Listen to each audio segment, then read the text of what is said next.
Hello, my name is Abby. This is for my English 204 business oral presentation. My presentation is on the benefits of yoga.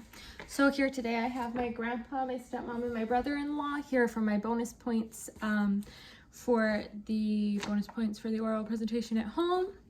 And you won't be able to see my PowerPoint as I have my laptop set up right down here where the camera's not reaching, but I have added a PowerPoint tab into my D2L on VIU Learn, so you can watch from there and follow along.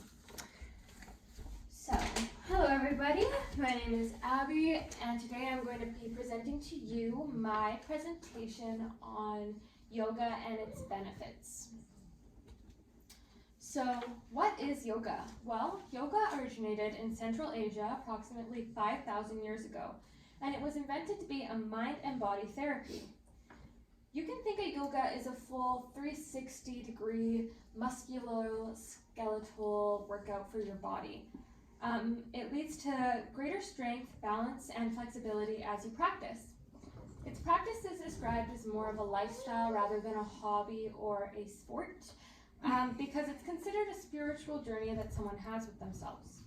The practice includes breathing exercises, poses, meditation, and self-reflection. However, as I've already mentioned, yoga is a personal journey and it is practiced differently from person to person. So why should somebody do yoga? Well, yoga has many health benefits, both physical and mental. It has been proven to positively affect the sympathetic nervous system and strengthen metabolic activity.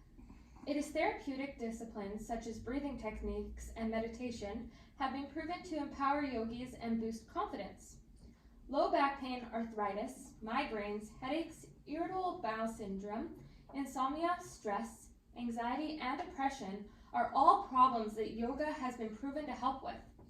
This is because yoga is a form of CAM therapy, which means it falls into the same group as massage, guided imagery, hypnosis, naturotherapy, and acupuncture.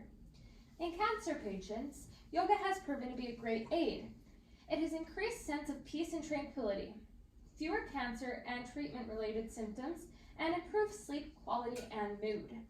In terms of injuries, many sports players, especially football players, practice yoga to keep their muscles limber and healthy. It is actually very common for sports players to use yoga after an intense game or workout to cool down and relax their muscles. So yoga has many different kinds, but for the purpose of this project, and because it is a short presentation, I'm going to focus on 5 of the main kinds of yoga. I've chosen these forms because they are the most popular forms of yoga, and they are likely to be most well known by my audience. So, the 5 I'm going to be describing today are Vinyasa Flow, Yin, Restorative, Hatha, and Bikram, which is a fancy way to say hot yoga. So, for the purposes of this presentation, I have interviewed a friend of mine who is currently taking her yoga instructor schooling to provide me with the benefits of these kinds of yoga. Just to be clear, the following has come from a current yoga student, and if you wish to contact her, then I have provided her information in my course outline or my project outline. So Vinyasa Flow, primarily based on breath work, and is called flow because we're transitionally moving from position to position. So it is considered to be one of the more intense yogas and is considered a workout. Therefore, it helps with mobility and strength. Yin. Yin is focused on holding longer poses. It reduces stress and relaxes the body through releasing tensions. If you are a spiritual kind of person, it definitely helps ground you and produces a healthier mindset through mantras and self-reflection. Restorative yoga is similar to Yin. It has most of the same benefits, except their poses are just not held as long. It is a good yoga to try for your first time, and it also practices active meditation, which is great for grounding yourself. Hatha is the most traditional form of yoga, so this is probably what you have tried if you have done yoga in gym class, or if you've been to a basic yoga session or anything along those lines. Yeah, it's typically what people associate with yoga in their minds, with the basic downward dog poses like that. Bikram, which is hot yoga, is focused more for weight loss.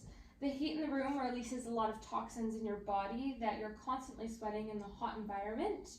And the heat also allows your body to become more flexible, allowing for your joints and muscles to become looser. Next.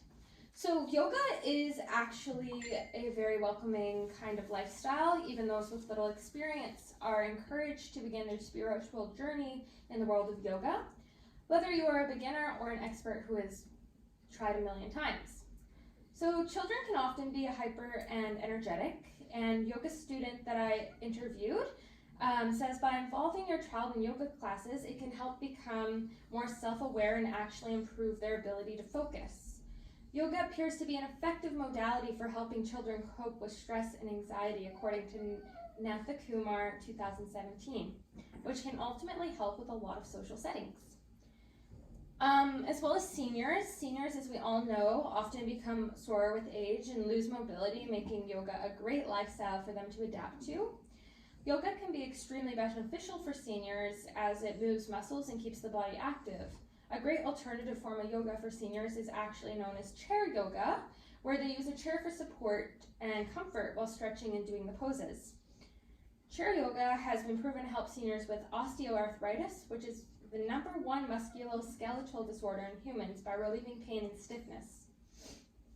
Also, as I mentioned before, athletes are frequent users of yoga. As I previously mentioned, it helps them stay present and relieve stiffness and joint pain, and can help their body perform at its peak during sporting events. Here on the screen, we'll see that the first figure to the left is a senior woman performing some of the chair yoga poses, and on the left is yoga for kids, so some simpler poses, and these poses that the yoga kids are doing are actually hatha poses, as I mentioned before. So how to begin your journey in yoga?